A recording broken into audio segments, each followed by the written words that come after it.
ఓం సాయిరామ్. పరిపూర్ణమైన ప్రేమను ఇవ్వగలిగేది బాబా మాత్రమే. మన చుట్టూ ఎంతమంది ఆత్మీయులున్నా, ఎంత సంపద ఉన్నా, భోగభాగ్యాలన్నీ అందుబాటులో ఉన్నా, ఒక్కొక్కసారి మనిషి తాను ఒంటరిని అనే భావనకు లోనవుతారు. ఏదో వెలితి, తెలియని ఒక అసంతృప్తి చుట్టుకుంటుంది.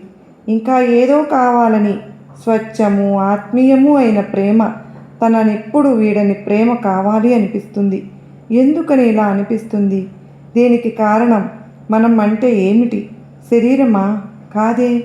తినడం, త్రాగడం, నిద్రపోవడం, వినడం, చూడడం, ఇలా మనం చేసే పనులు ఈ శరీరంలోని ఇంద్రియాలకు తృప్తి కలిగించినా మనలో ఉన్న అంతరంగాన్ని తృప్తిపరచడం లేదు. పంచభూతాత్మకమైన శరీరాన్ని మించి మనం వేరు అన్న భావన కలిగి ఆ వెలితిని